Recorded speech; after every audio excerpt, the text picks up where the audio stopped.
forever, forever grateful for your presence.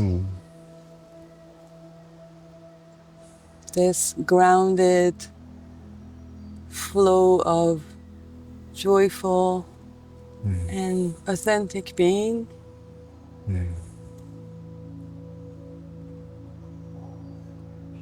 I know probably it hasn't been easy to come to this point. I want to welcome you because you're walking a lot of us that didn't have a heart, didn't have an easy time, just like everyone else. Yes. Thank you for being the light to BUMI this year. I would love to hear your starting point. If there's anything you want to share about yourself. I'm just grateful to be here. Yeah, very grateful to be here. And I feel like it's so important, you know, that we come together like this. As we discussed before, it's like there's so many things happening in our world. So much division, separation, turmoil, chaos, and sometimes you feel completely hopeless, like we don't know where to turn. And in these times, it's important that we turn within.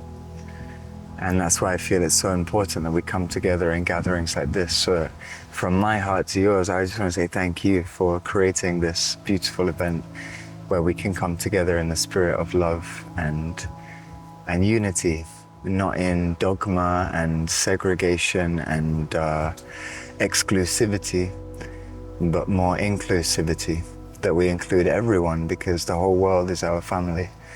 So for myself, I just feel a great sense of gratitude, and I feel like that's a good starting point to come from, you know? Yeah. Gratitude from us, from every single individual. Yeah. You've brought the magic, and we receive the gratitude even before BUMI starts this year, which it's a continuation, but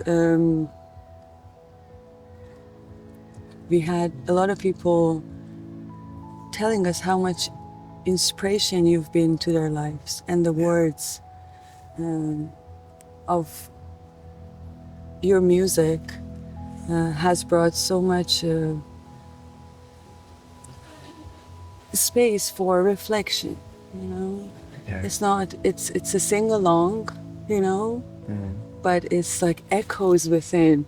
Yeah. It just goes so deep and then passes through this form and shape and expands. That this gratitude that starts before you arrive. We had this amount of joy and gratitude coming towards us.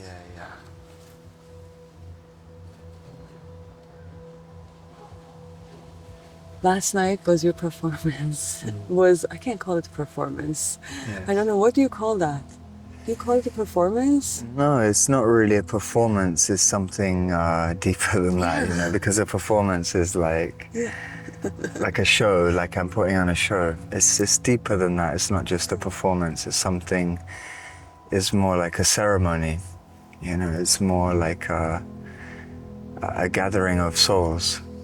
You know, a remembrance, a gathering of remembrance where we come together to remember what's really true, what's really important. Because in our world, it's so easy to get pulled and lost in this world, you know, and we're all conditioned. From young age, we're all conditioned. So it's spaces like this where we can come and to truly just let that conditioning start to fall away. To come back to our true essence, the core of who we are, which is love. And to know that is a freedom, that's a liberation. Like I said last night, the more that we are living in this world wanting, we're like a slave. We're a prisoner of our mind and of the world. But the one who doesn't want anything, they are free, totally happy, at peace, content. And this is our great fortune, is to come to a place like this where we don't need so much. Actually, it's in the simplicity of firstly our own being, and then to connect with other beings and to recognize the oneness of what we are in our truest essence. And in that, it's so fulfilling, so complete. And that's really my work, you know. It's not to perform and to, you know, of course it can seem like that, but there's on the outside, but there's something at play, there's something working on a deeper level. And even like the security guard, I can't remember his name, but the man who came, and I'm so touched by that, because sometimes it's like so many people are coming and they know my songs, they want to sing along, and they've had these experiences with the songs, but it's the ones who are coming that, you know, they didn't really choose to be here because of the concert, they're here because of work or something else. And then they're coming to me almost with tears in their eyes saying, wow, thank you so much. Like, there's a deep, because we know inside, there's a deep resonance. But for a long time, maybe we're a little bit like avoiding certain things until somehow the apple is ripe and ready. And then something just wants to crack open, just wants to come open, you know? So, yeah, it's so beautiful, it's so powerful. You dived right into the next step, which was that one is the people who know your music, and then you see how taking away the layers of conditioning and revealing the truth once again is an offering. I would probably call that an offering. Even from outside, it didn't look like a performance. Yeah. It was an offering that was just like, I'm sharing this. Yeah, totally. Yeah, it's mind-blowing how and heartwarming, let's say, that people come here with different ideas of what wellness is, what life is, what relationship is, what music is, what even an artist or a teacher is. Yeah. And often idolize what that means. Yeah.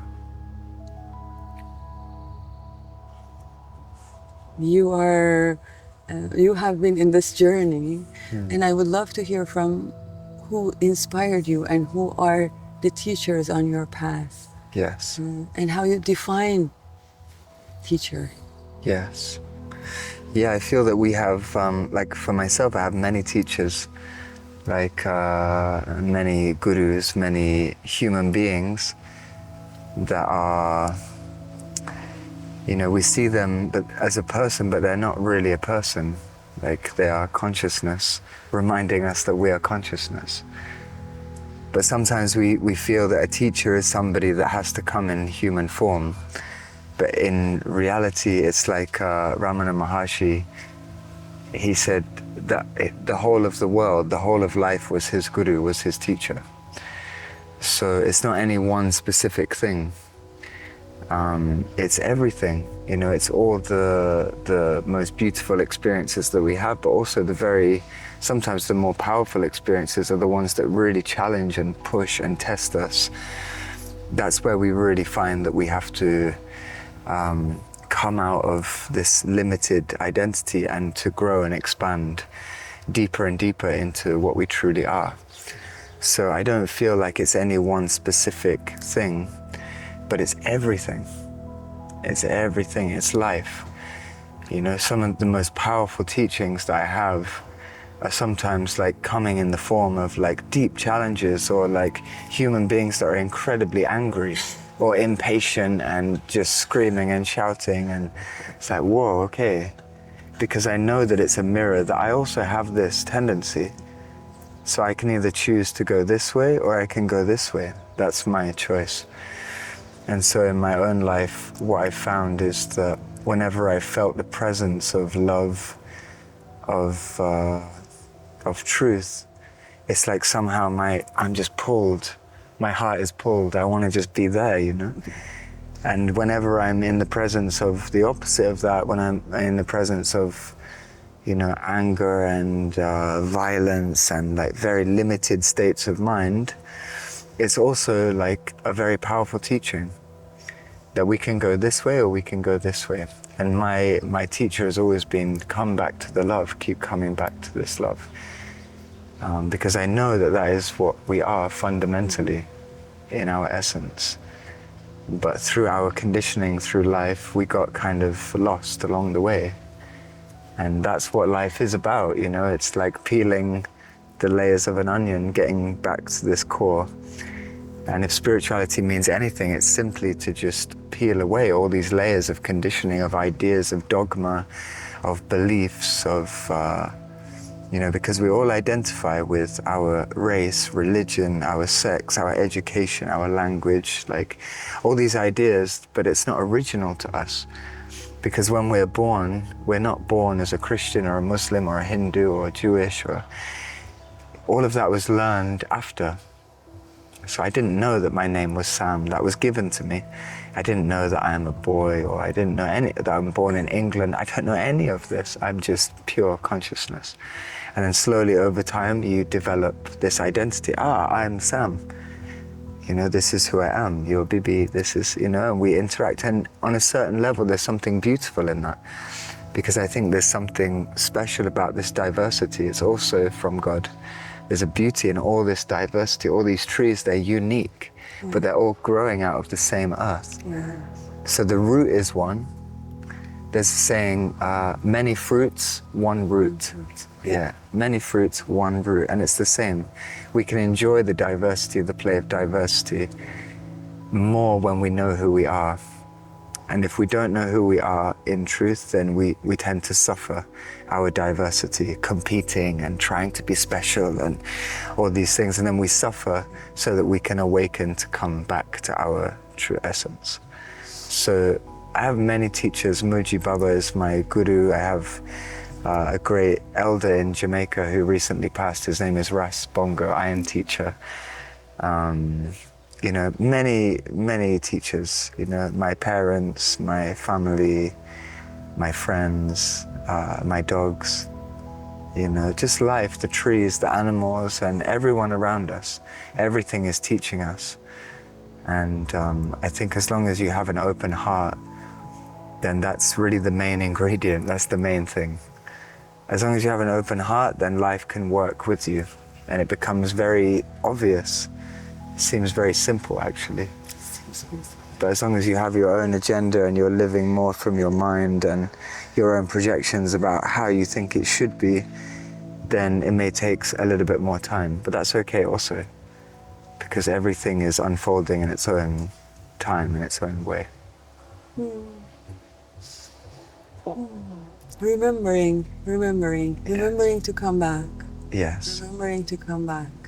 And peeling the layers to come back. You feel like these layers like get us caught in so many ideas of right and wrong. Yeah. And ideas of appealing or not appealing. And it's just the intention to remember, to come back, and to witness. Yeah. It is really the truth that brings us to open heart. Yes. Yeah.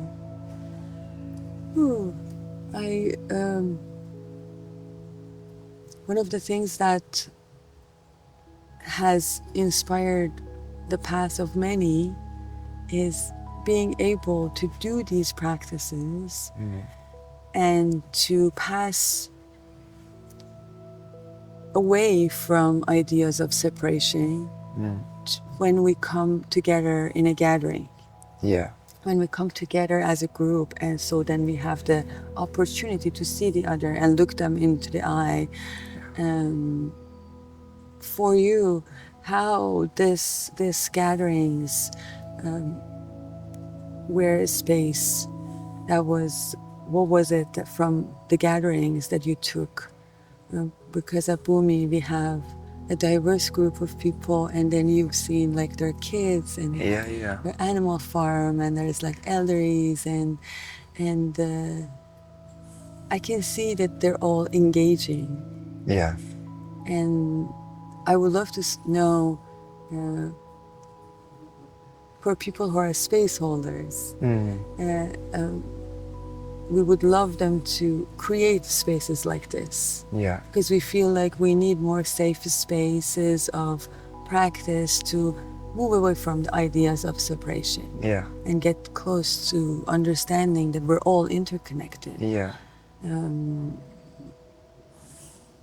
How and why, if there's someone listening or hearing this or watching this, why would they create something, a space like this, small or large, or why would they engage in a community work, in a sangha, or coming together work, rather than working on themselves alone and in their own space and in their own room? Or well, I think it's both. I don't think it's any one thing. Like I said before, like we have many teachers and everything is necessary. So spaces like this where we get to come together, we get to connect, to look into the eyes of the other and to see, you know, our oneness, our connection. Like you said before, remembering. It's like a space where we come to remember that we are family. Whether you're from Iran or England or anywhere, you come to a place like this to really see like, oh yeah, we're all, this is how we're supposed to live actually, is as one family. But there's also great power in being alone. Because in our culture, in society, everything's very loud and noisy, and we're always like connecting and social media, and then you're having a meeting with this person and this and that, and it's like there's so much happening that to actually, for somebody to come and actually have some space and to feel comfortable being alone is very powerful. And I often say that in my gatherings when I have my concerts. I say, you know, it's so powerful just to come together and actually just be in silence, because so much in the world, you know, the television is on, the phone is on, it's like, and everyone's talking, da da da da da da da da da da da da. And so to actually have a moment of silence, very, very powerful. And I think we kind of underestimate the power of that, but that's where we really see. And it's both, like I said, it's not one this way or this way, but I see the value in both. This is the yin and the yang, the value in being alone, in having space to really, to sit with yourself, to see, because when you really give yourself time and you're not on your phone and you're not distracted, that's when you're going to see all the little things coming up and all the thoughts and all the things, and oh, maybe I'll just go and do this, or like, you know, it's like there's a discomfort in the mind. It doesn't like to just be present. So to just sit is very powerful, because it's almost like Muji says, you're winning yourself back. You know, it's like as the world is pulling you more and more outside, the heart is saying, no, come here, stay here. And the more you do that, you realize that after a certain point, you don't even need to meditate or do any practice, because actually your natural state is equanimous, it's perfect, it's complete, it's whole. And then we can talk, we can do this, we can do anything, you can dance, you can play, but inside there's always this sense of space, of stillness. And this, I feel, is the importance of having time alone and no distraction.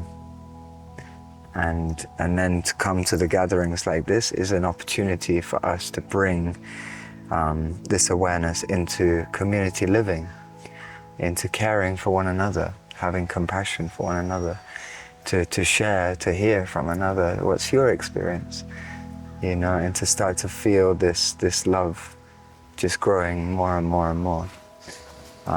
So that would be my feeling, is like, it's both. It's really important that, and I think it's not even that I would encourage people to start gatherings. I think it's just happening anyway, because I think the more and more the world gets more and more insane and crazy out there, then the more there's this need for us to create community.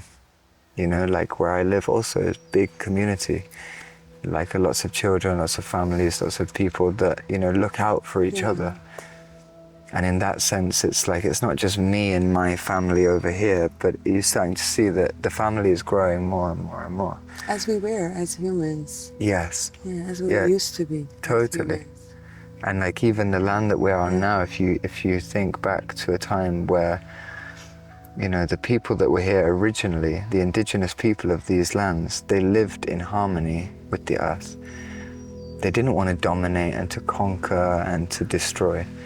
They only took what they needed to survive, to live.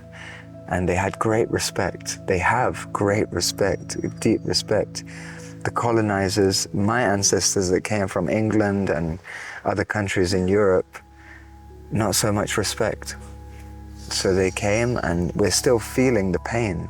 Yeah. And it's important for me to speak about this because I feel like it's been kind of swept under the rug and nobody really wants to talk about it. It's important that we talk about these things so that we can heal these wounds, because there's so much pain. And I feel like it's our duty in this generation to heal that pain, to say, not in my name, no more. No, not in my name. Like, I can't go that way. I can't continue the insanity of my forefathers, that they came to these lands and they colonized these lands and, destroyed cultures that were so beautiful. And I remember being in school and learning about the Native Americans and how Columbus and all the Europeans, they came and they slaughtered them and they killed them, and there was all this fighting, and then they took over and I was the only one in my classroom to say, did nobody question, what are you doing? Did nobody say, like, why are you doing this? Why can we not live in harmony? Why we don't work together? But this is the nature of the egoic mind.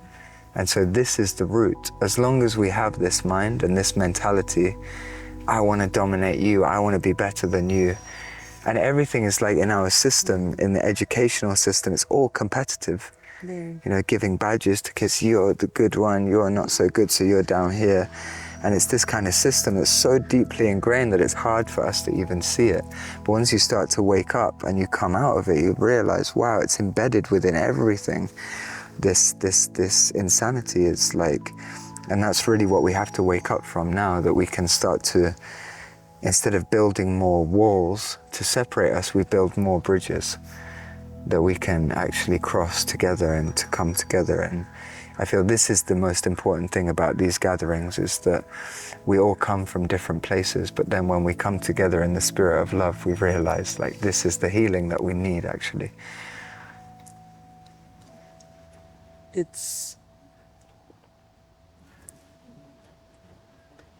I feel like being a person of a practice, or calling it a spiritual, calling it anything that works well,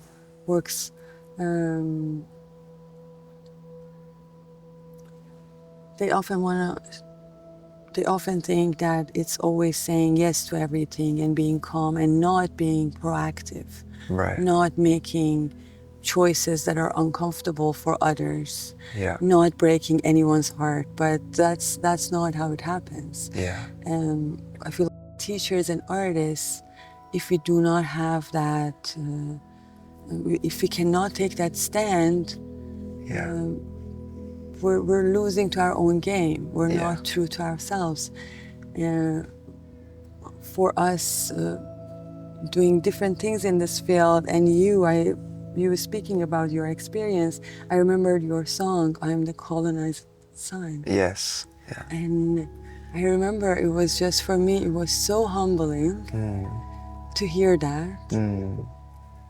Especially amidst the war and what is happening, and we can see it more. Yes. And with the mass destruction that is happening, it's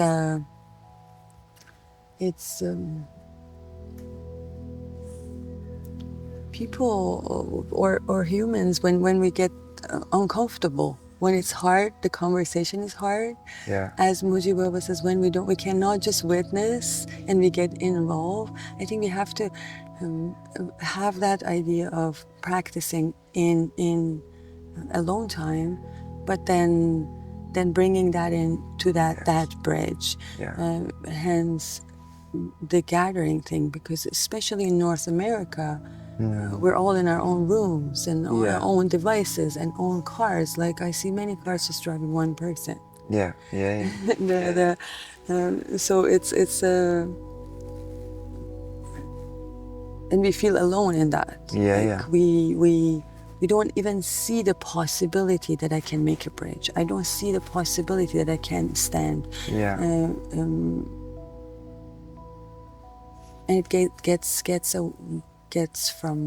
gets our energy away. It gets our power away, and then we cannot cultivate or tap into that wisdom and compassion.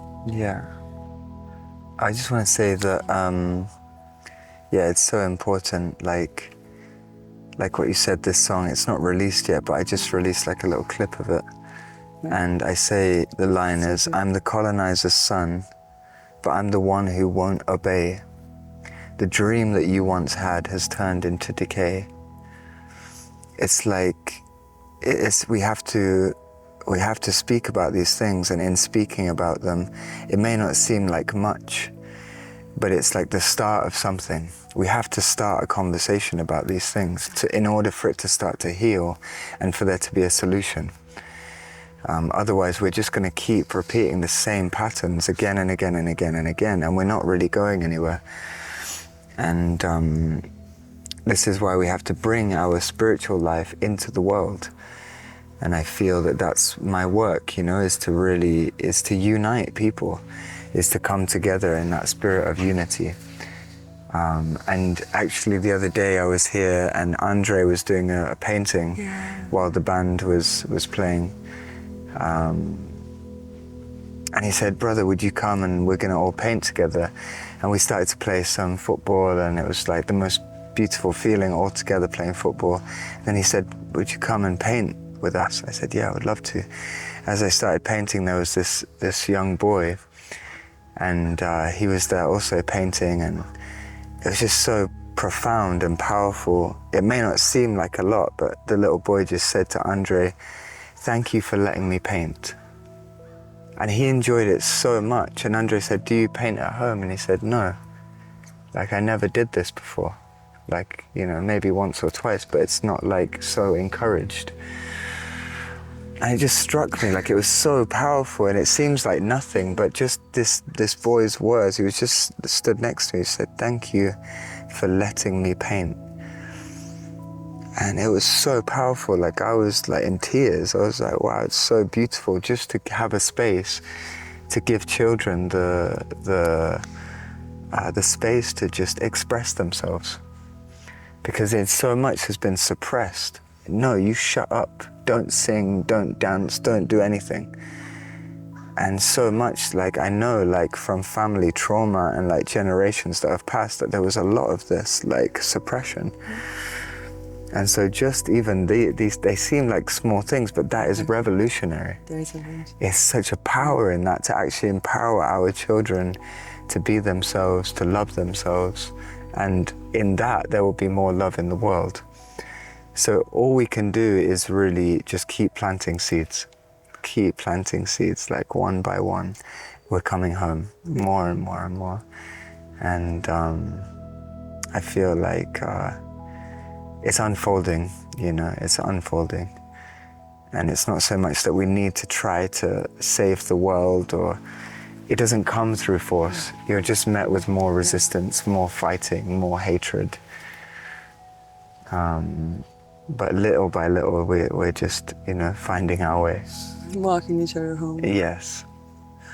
You basically went to the question I had and tapped into the purpose of why BUMI, this Mother Earth, this program, this festival was created. Yeah. To create a safe space, and our main goal is to have that space of creation, safety, and freedom for kids. Yeah.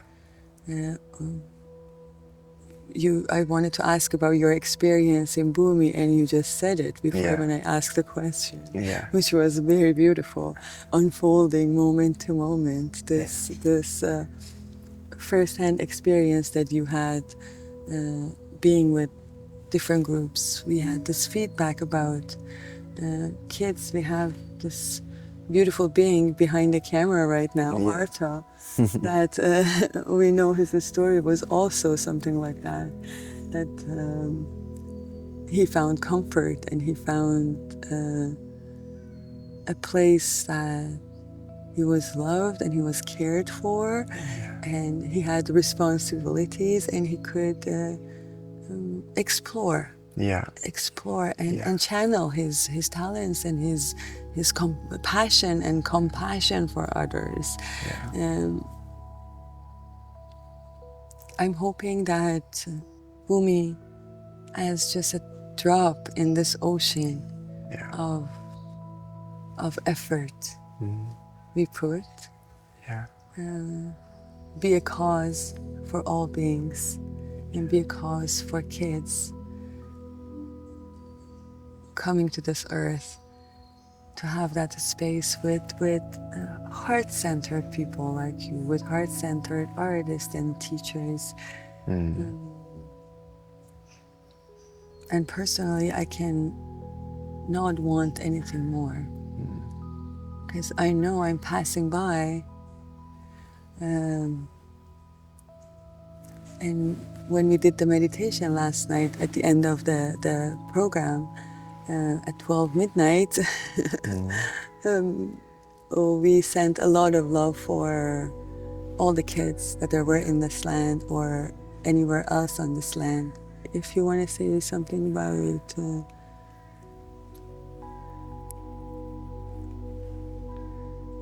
being in this community, the experience of being in this community, or because I want people to hear your personal experience of what BUMI was like. You know, I've studied advertising, but I'm really bad in, because I feel like that's not authentic. You know, if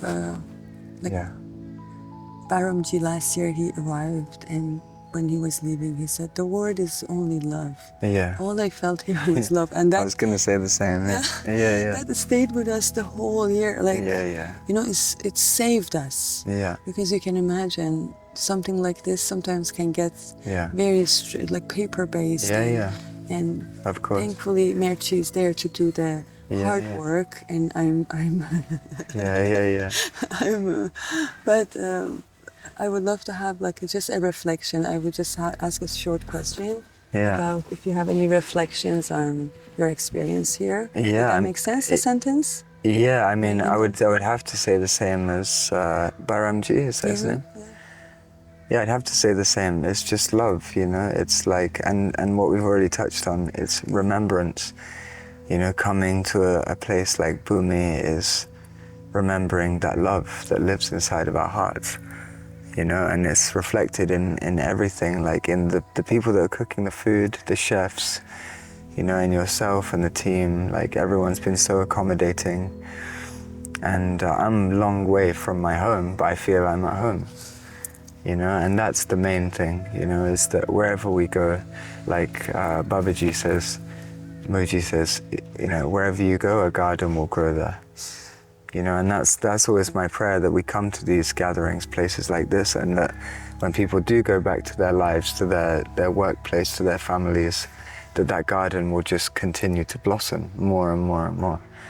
And just as BUMI is that garden, you know, and these seeds are starting to sprout, and it just keeps sprouting all over the world, you know. But yeah, my experience is just one of love, and as I started the interview, of gratitude, you know, like deep gratitude to come here, to share my music, and just to be a part of it. You know, I don't feel like I'm an artist coming in, doing my thing and leaving, but I just feel like I'm here as part of the family. So thank you for having me, thank you for welcoming me, and I'm so grateful to be part of your family and community. And yeah, the experience has just been very beautiful. And I'm deeply touched and deeply grateful, so thank you.